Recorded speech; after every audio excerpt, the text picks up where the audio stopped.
She had baked the cake herself. 3 layers of vanilla sponge, pale yellow and fragrant, stacked carefully on the kitchen counter while the morning light came in thin and cold through the window above the sink. Eleanor had started at 6 in the morning, before anyone else in the house was awake, moving quietly so the noise of the mixer wouldn't disturb the child sleeping down the hall.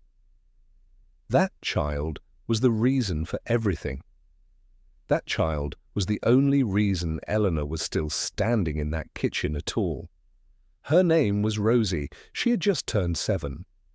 And her mother wasn't there. Eleanor Marsh had spent 11 years learning how to make herself small. It hadn't come naturally to her.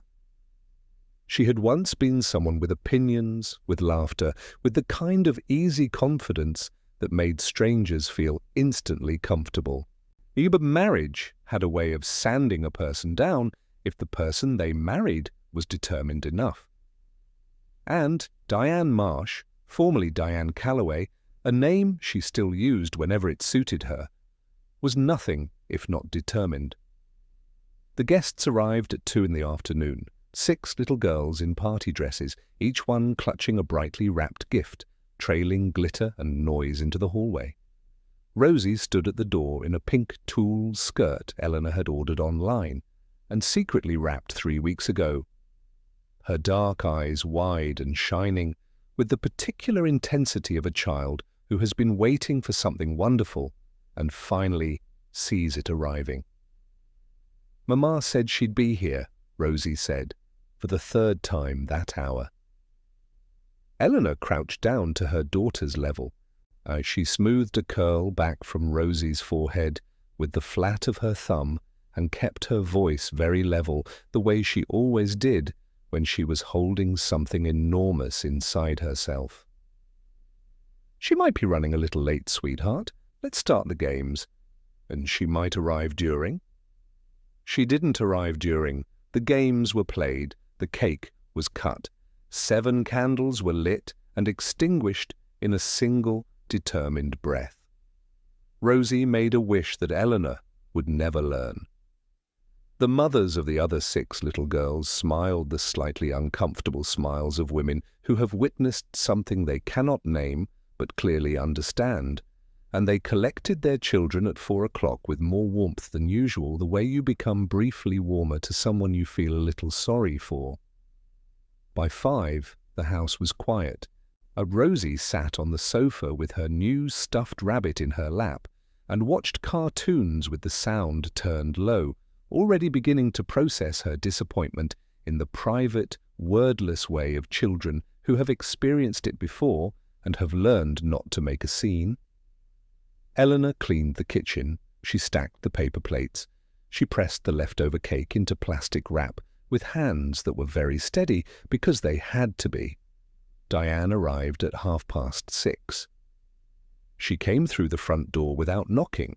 It was still, technically, her house, wearing sunglasses despite the fading November light and carrying a small shopping bag from an expensive boutique in the city.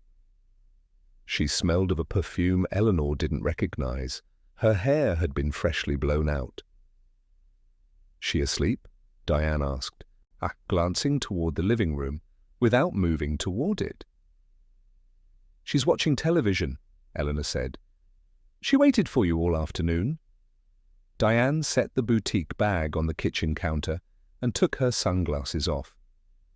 Her eyes were clear and untroubled. There was no guilt in them. Eleanor had long since stopped being surprised by this, but it still landed somewhere in the center of her chest, like a stone dropped from a height. "I had something come up," Diane said. "It was her birthday." "I know what day it is, Eleanor." "She's 7. She was asking for you by name all afternoon in front of her friends." Diane tilted her chin up slightly, the way she always did when she was about to say something she considered to be a final word. It was a gesture she had inherited from her mother, Margaret Calloway, or she who had been using it to end conversation since approximately 1987. "I am entitled to have my own life Diane said. "I'm entitled to make my own choices. You don't get to stand there and audit how I spend my time. My life, my choices. Deal with it." Eleanor looked at her for a long moment. Then she turned back to the counter and continued wrapping the leftover cake. She didn't say anything else that night. She put Rosie to bed, read her 2 chapters of a story about a brave little mouse, and sat on the edge of the narrow bed until the small body beside her went fully still and the breathing deepened. She kissed Rosie's forehead in the dark. She went to the bathroom and stood at the sink with the tap running and her palms flat on the cold porcelain, looking at the woman in the mirror. That woman looked tired, but there was something else in her face too. Something that had been building quietly for a long time. Something that tonight, with the echoing absence of a mother at her daughter's birthday party and those 5 words still ringing in the air, had finally moved from ember to flame. Are you watching from somewhere close tonight? Drop your city in the comments. It's always wonderful to know where this community reaches. To understand how Eleanor arrived at that sink on that November evening, you need to go back. Not to the beginning of the marriage, though the beginning contained its own warnings if anyone had been paying attention, but to the beginning of the end, which started, as many endings do, with a death. Eleanor's father, Gerald Marsh, had died 14 months earlier. He had been a quiet man who worked with his hands, a civil engineer who had built roads and bridges in 3 different states over the course of 40 years, and retired to a small property in rural Vermont with a vegetable garden and a dog named Arthur. Eleanor had loved him in the uncomplicated, fundamental way you love someone who simply showed up every time, without drama and without condition. She had driven to Vermont alone to be with him in the last weeks. Diane had not come. She had cited a work conference, then a prior social engagement, then simply a general disinclination that she didn't bother to dress up as anything else.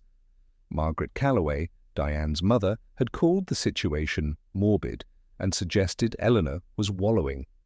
Gerald died on a Tuesday morning in September with Eleanor holding his hand and Arthur asleep on the floor beside the bed. At the funeral, a Margaret Calloway wore a cream-coloured blouse that Eleanor had always understood to be the sartorial equivalent of a provocation, and she spent the reception talking to Eleanor's aunts about a renovation she was having done to her kitchen. Diane stood beside her mother for most of it. Diane's brother, Patrick Calloway, arrived late, kissed his mother on the cheek, shook hands with no one else in the room, and made a point of telling Eleanor, in a voice just loud enough for the surrounding cluster of relatives to hear, that the property in Vermont was probably not worth much, given the market up there. It was Patrick who reached for the envelope. It was sitting on the small table near the door of Gerald's house, among the sympathy cards and the visitor book and the order of service. A plain white envelope with Eleanor's name on it in her father's handwriting. Patrick picked it up, looked at it, and made a comment about reading the will before the lawyers got involved, laughing in a way that expected others to laugh with him. Eleanor took the envelope from his hand. She didn't open it there. She put it in the interior pocket of her coat. And for reasons she could not fully articulate at the time, she said nothing about it to Diane. The weeks following the funeral were brutal in their ordinary way. Grief has a texture that people who haven't experienced it don't expect. It isn't operatic most of the time. It's the sight of a phone number in your contacts that you'll never dial again. It's reaching for a piece of advice from someone who no longer exists to give it. And Eleanor moved through these weeks in the way she had learned to move through difficult things. Quietly, efficiently, keeping the parts of herself that were breaking separate from the parts of herself that had to function. She had opened the letter the night after the funeral. She'd sat at the kitchen table in Vermont after everyone had gone, with Arthur at her feet and a cold cup of tea in front of her, and she'd read her father's handwriting. The letter was not long. Gerald Marsh had never been a man for long letters. What it contained was a name, a law firm in Burlington, an instruction to contact them privately without mentioning it to anyone, and a single sentence that Eleanor read 3 times before it fully resolved into meaning. "You were always the one who deserved it, Ellie, and I wanted to make sure they couldn't take it from you." She had sat with that sentence for a long time. Then she had folded the letter, put it back in the envelope, and put the envelope back in the interior pocket of her coat. She had gone to bed. She had not slept. Back in the present, things in the Marsh household continued to deteriorate in ways that were no longer slow or ambiguous.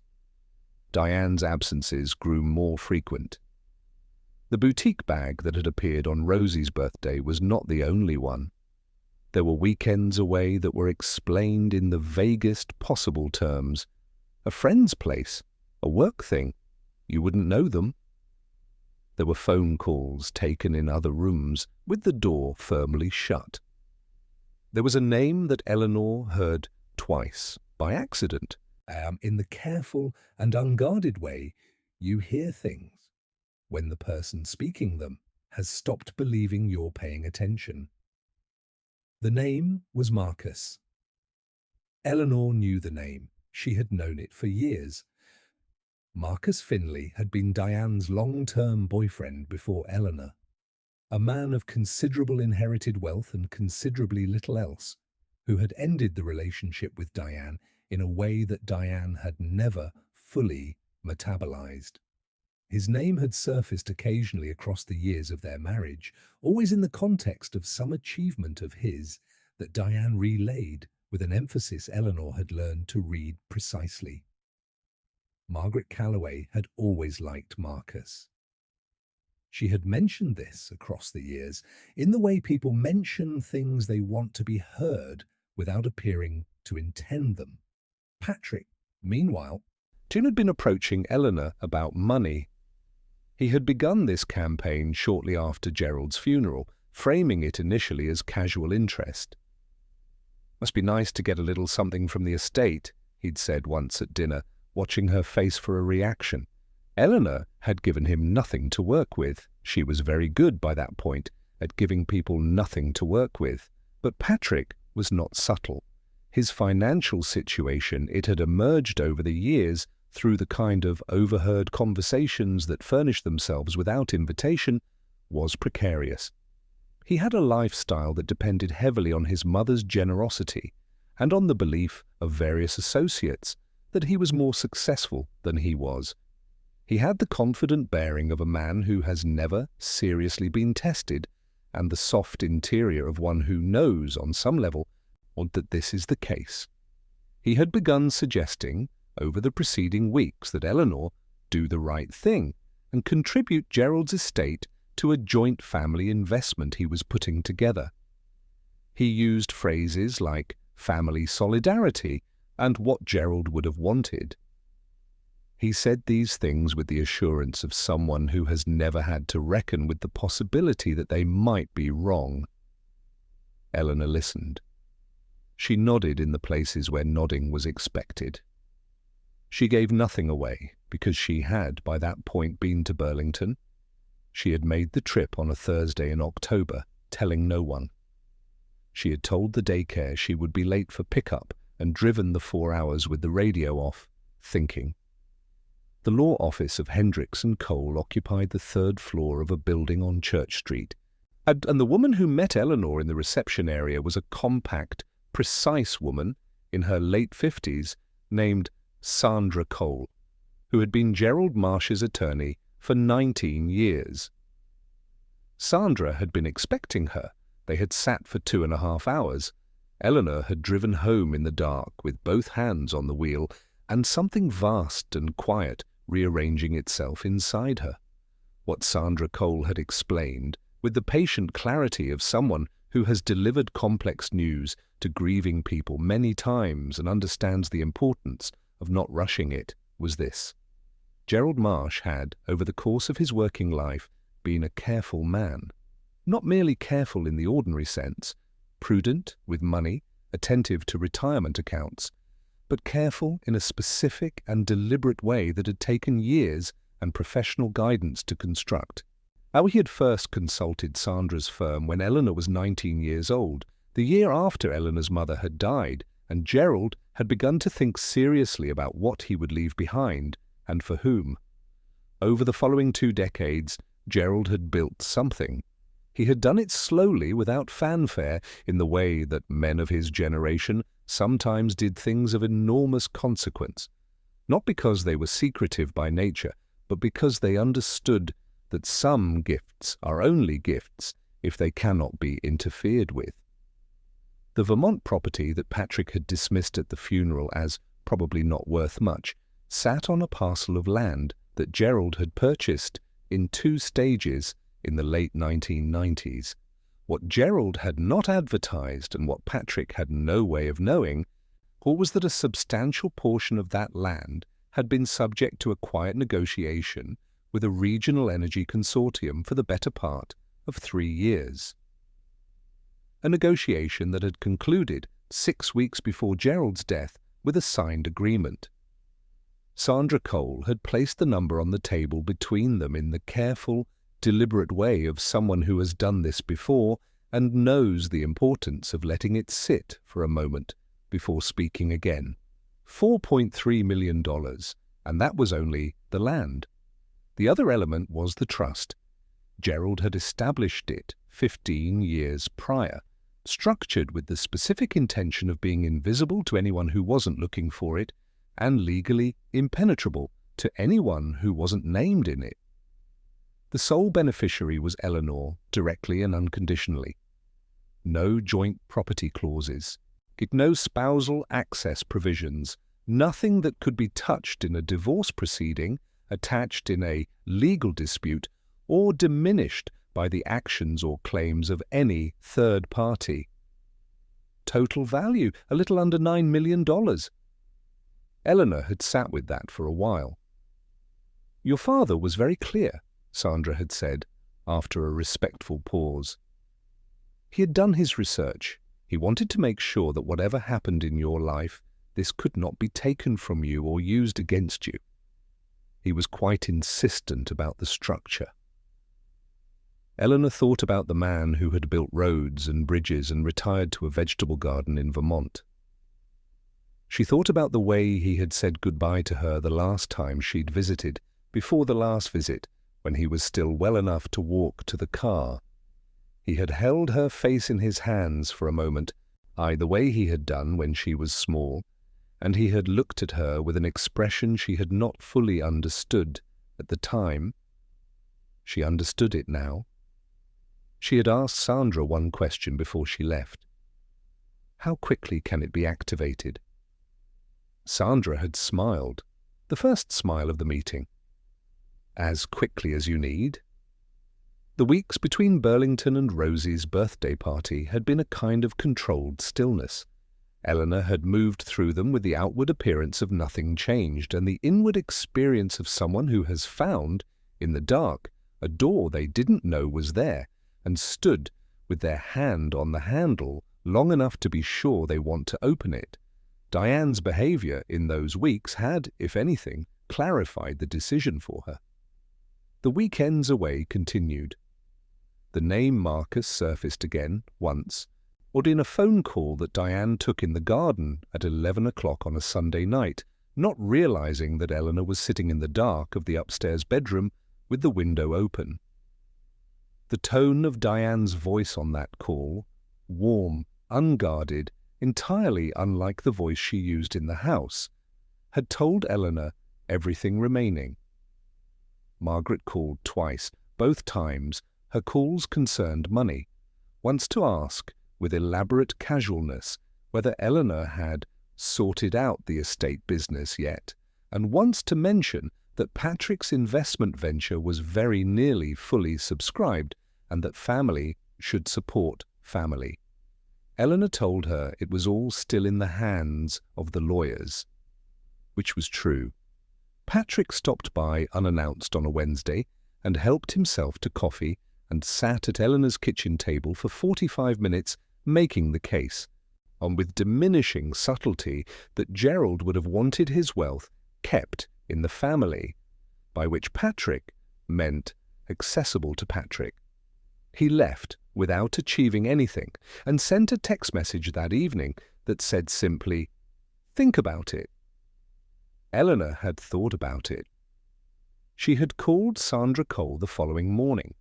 The separation filing was prepared quietly and with extraordinary precision. Sandra had brought in a specialist, a family law partner from another firm, and together they had constructed a legal position that was, in Sandra's words, not merely airtight, but pressurized. Eleanor's personal assets were legally distinct from any marital property. The trust was untouchable. The land sale proceeds had been structured with the same insulating intent. There was nothing for Diane, or for anyone connected to Diane, to claim.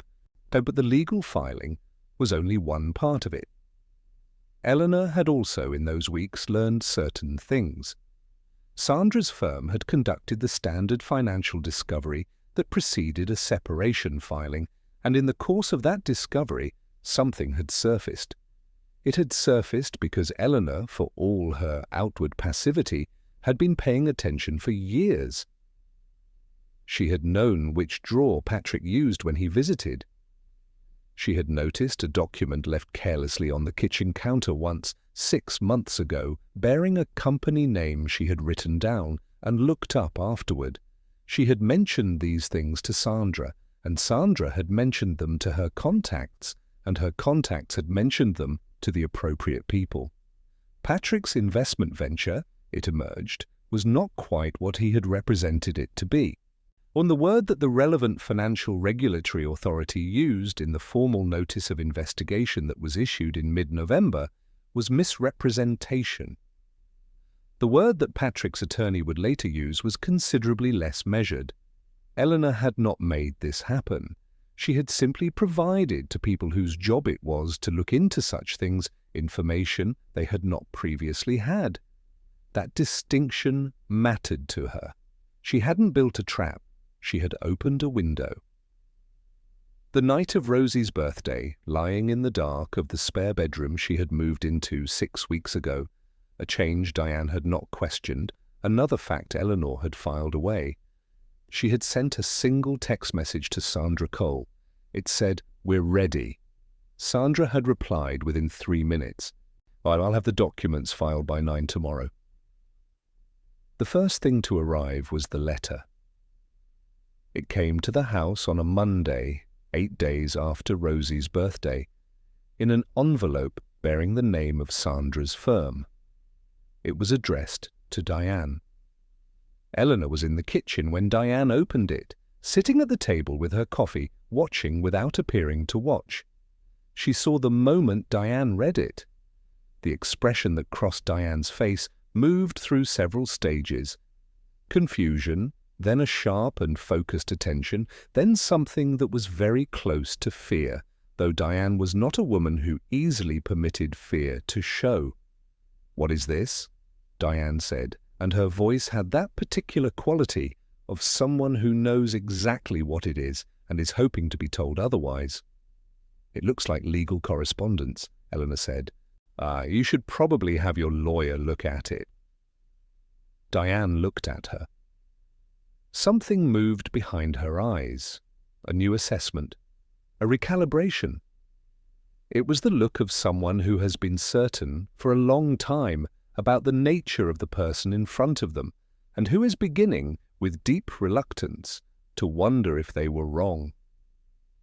"You're filing for separation," Diane said. "I am." "On what grounds?" Eleanor picked up her coffee cup. "Your lawyer will explain the details." The next 48 hours were loud. Diane called her mother. Margaret called the house twice, both times in a register that was more command than conversation. Patrick sent 3 text messages in rapid succession, the final one containing language that Eleanor took a photograph of and forwarded to Sandra Cole without comment. Diane alternated within the same hour. It's between furious accusation and a syrupy conciliation that she seemed to believe would land differently than it did. Eleanor was very calm. She had not always been calm.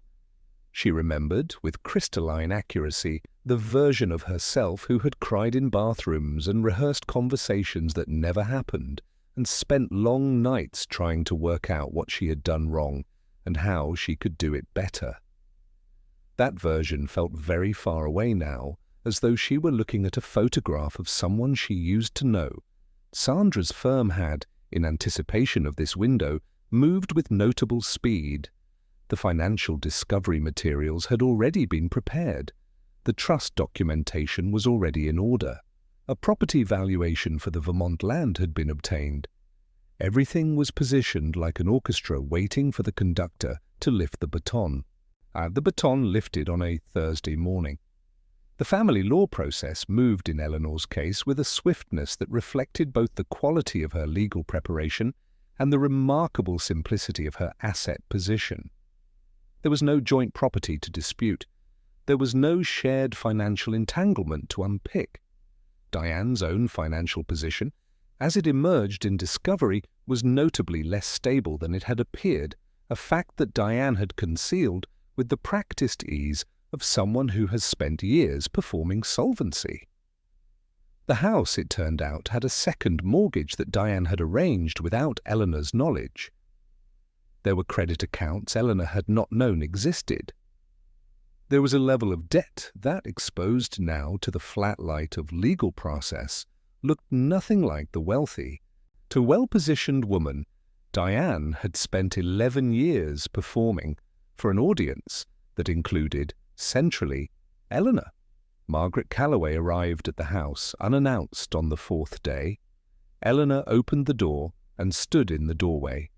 Margaret looked at her from the front step with the expression of a woman who has decided in the car on the way over how this conversation is going to go and is prepared to enforce that decision. She was impeccably dressed, as always. She had the bearing of someone whose judgment has never been seriously challenged and who therefore mistakes certainty for correctness. "I think it's time we had a frank conversation," Margaret said. "I think we've had enough of those," Eleanor said pleasantly. "Diane made a mistake," Margaret said. "People make mistakes. And that's what marriage is for. To work through the hard parts." She missed her daughter's 7th birthday to visit her ex-boyfriend, Eleanor said. "That's not a hard part. That's a choice." Margaret's chin came up. "You are throwing away a marriage because of one afternoon." "I'm ending a marriage because of 11 years, Eleanor said. "One afternoon simply made it clear." "You have nothing," Margaret said, and the warmth in her voice evaporated entirely, like water off a hot surface. "You have no career, no assets of your own, no standing. You've lived in our orbit for 11 years and contributed nothing of financial value.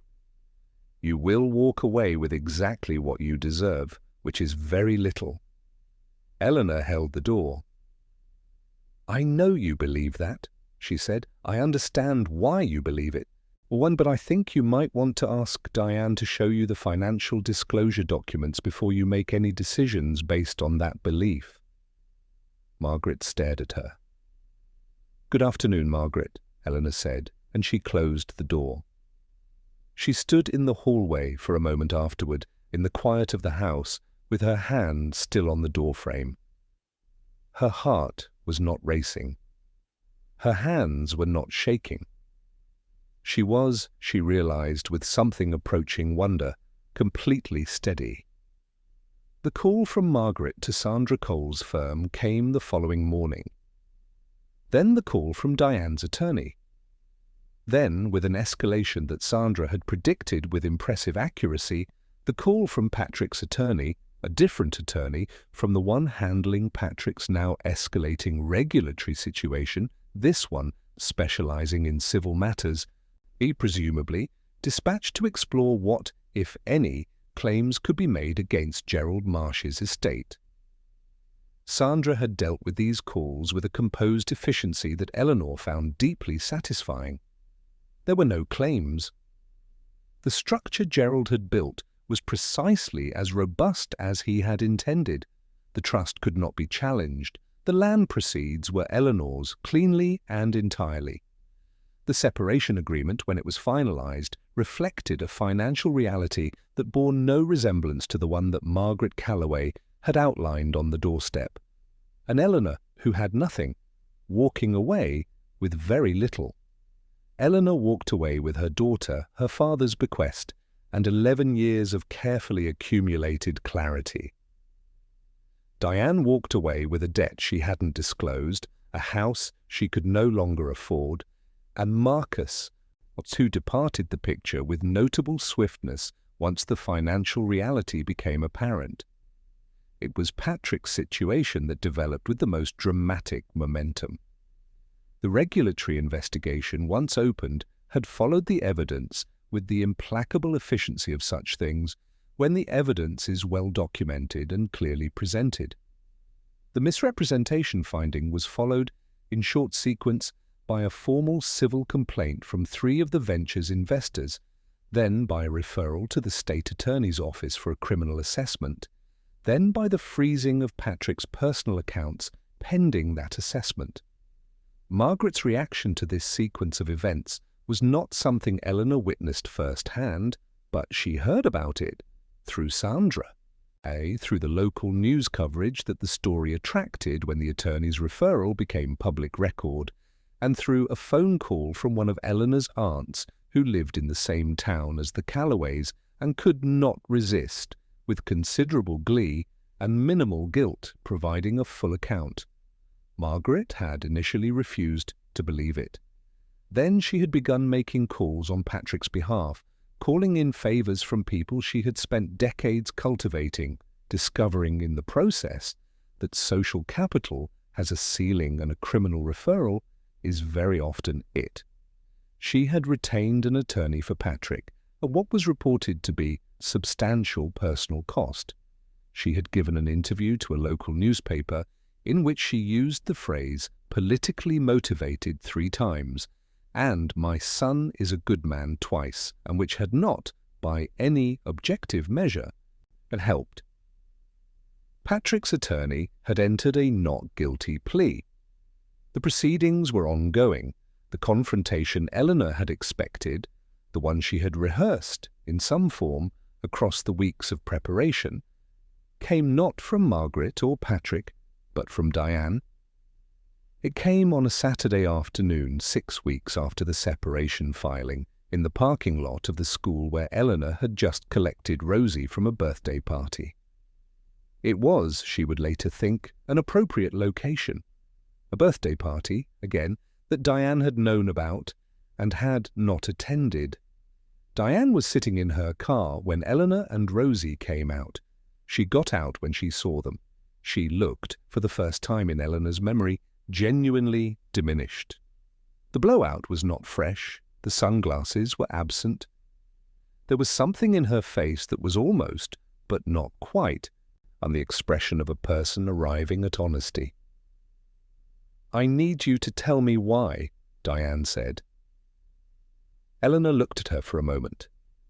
Rosie was beside her, small hand in Eleanor's hand, watching her mother with an expression that was too careful for a 7-year-old. "Go wait by the car, sweetheart," Eleanor said. "I'll be right there." She waited until Rosie was out of earshot. Then she turned back to Diane. "You want to know why?" Eleanor said. It wasn't a question. "I want to understand what happened. I want to understand when you became this." "When I became what?"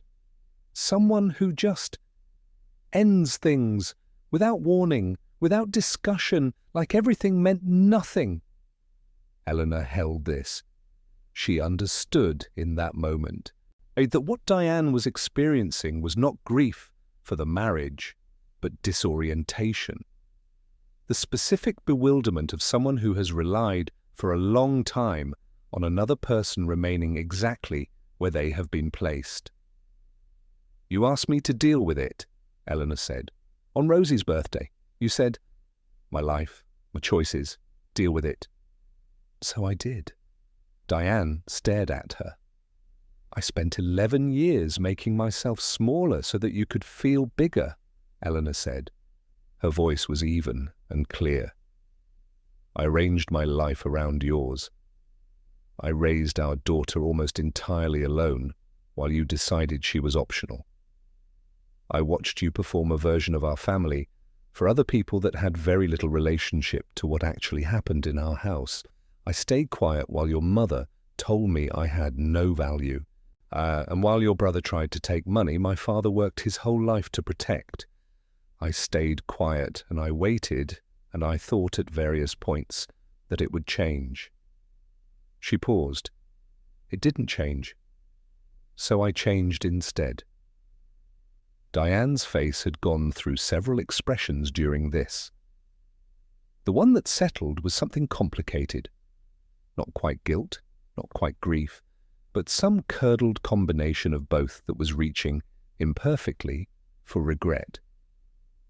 "I didn't know about the money," Diane said. And then, perhaps hearing how this sounded, added, I don't mean it like that." "I know," Eleanor said simply. I thought you needed me." "I know that too. And you didn't." Eleanor looked at her quietly. "I could have used a partner. I didn't get one. That's a different kind of need." There was a long pause. A car moved through the parking lot behind them. Rosie, by Eleanor's car, was examining something on the ground with great seriousness. "What happens now?" Diane said, and she sounded, for the first time, genuinely uncertain. "Now the lawyers finish the paperwork," Eleanor said, "and then you'll have a schedule for seeing Rosie, which I hope you'll actually follow this time. And then we'll both have different lives. And the money, the trust, the land, you're keeping all of it." "My father left it to me specifically so that it couldn't be taken," Eleanor said. "I'm going to respect his intentions." Diane nodded slowly. The fight had gone out of her in a way that was both total and, Eleanor felt, permanent. There was no performance left. There was just a woman in a parking lot who had made a long series of choices and had arrived at their consequence. Eleanor turned and walked toward her daughter. "Let's go get some dinner," she said, taking Rosie's hand. "Can we have pancakes?" Rosie said, as she always did, regardless of the time of day. "We can have pancakes," Eleanor said. They drove away. The house Eleanor rented in the spring was smaller than the house she'd left and felt. From the first afternoon, approximately 3 times the size. It had a garden with an apple tree and a room that Rosie immediately appropriated for the express purpose of housing her stuffed rabbit collection, and a kitchen with good light in the mornings where Eleanor made coffee and sat with the quiet for as long as she wanted before the day began. She had made certain decisions about the money that had taken some time and felt, once made, entirely clear. A substantial portion had gone into a trust for Rosie. Not the same structure as Gerald's, but built on the same principles. Insulated, conditional, safe. Eleanor wanted Rosie to have what Eleanor had not known she had. The knowledge, from as early as it could reasonably be given to her, that there was ground beneath her feet that could not be moved. Another portion had gone toward something Gerald would have appreciated and would not have said much about. Eleanor had connected with a community organization in Burlington that worked with single parents navigating legal and financial systems they had not been prepared to navigate. People in positions not unlike the one Eleanor had occupied a year ago, but without a father who had spent 2 decades quietly building them a floor. She had made a 3-year commitment. She attended the first of their community sessions in March and sat in the back row and listened and thought about how differently everything might have looked if someone had explained, early enough, how the structures worked, and who they served. She was still working out the rest. There was time. Diane, in the settling months following the separation, had sold the house to meet the debt she could no longer service. She was renting an apartment near the city with a roommate, a fact that Margaret found apparently difficult to discuss without becoming briefly inarticulate. Marcus had not materialized into anything. Diane was working, genuinely working, for the first time in years, doing a role that required her to be somewhere at a specified time and to produce something measurable. And Eleanor, who harbored no pleasure in this, had noticed that Diane's time with Rosie had become, paradoxically, more consistent and more present since it had become finite and scheduled. People were sometimes different, Eleanor had come to understand, when they could no longer perform a role and simply had to fill one. Margaret had not called since the doorstep conversation. Eleanor did not expect this to last, but found it in the interim restful. Patrick's legal situation remained unresolved, though its trajectory was by now sufficiently established that Eleanor's aunt had stopped calling with updates and had begun simply forwarding news articles. Eleanor read them sometimes. She did not feel satisfaction exactly. She felt the particular quiet thing you feel when a set of facts that you have known for a long time are finally acknowledged by people with the power to do something about them. On a Friday evening in April, Eleanor drove to Burlington and had dinner with Sandra Cole. They sat at a corner table in a restaurant that Sandra had been going to for 20 years and talked for 3 hours about a range of things that had nothing to do with law or money or the Calloway family. Sandra was funny in a dry, precise way that Eleanor appreciated, and she had strong opinions about regional cheese, and she had known Gerald Marsh for 19 years and was willing to talk about him as a person, which Eleanor found, unexpectedly, to be the thing she had needed most. At the end of the evening, walking to their cars, Sandra had paused on the sidewalk. He would have been very pleased, she said. I know, Eleanor said. She drove home in the dark with the radio on, through the spring hills of Vermont that her father had driven 1,000 times, toward the small house with the apple tree where Rosie was asleep under the watchful authority of a teenager from 2 doors down who charged a fair rate and had never once been late. She thought about the man who had built roads and bridges, who had said almost nothing important out loud, who had, instead, built her a floor and trusted her to find it. She thought about the sink and the mirror and that November night, and the woman in the mirror who looked tired but had something else in her face that was finally, now, entirely visible. Not anger, not victory. Just the quiet, durable knowledge that she had always been exactly enough. They had simply been the last to know it. There is a kind of strength that doesn't announce itself. It doesn't arrive with noise or performance. It builds in the quiet, in the years of endurance and observation, in the slow accumulation of a person who keeps showing up when it would be easier not to. Eleanor Marsh had been told in 100 ways and by a handful of people that she was not enough, not wealthy enough, not impressive enough, not worth enough to warrant basic courtesy or the presence of a parent at a birthday party. She had endured all of it with a patience that looked from the outside like passivity and was from the inside more like a tide. Tides are patient. They return. And when they do, they change the shape of everything. What would you have done sitting across from that letter in a cold kitchen in Vermont, knowing what Gerald Marsh knew and what he had built and what he had left behind? Let me know in the comments, and if this story moved you, if you've ever had to wait for the floor to appear beneath your feet, please take a moment to like this video. It helps this community reach more people who might need it. This has been another story from this channel. Thank you for watching. I'll see you in the next one.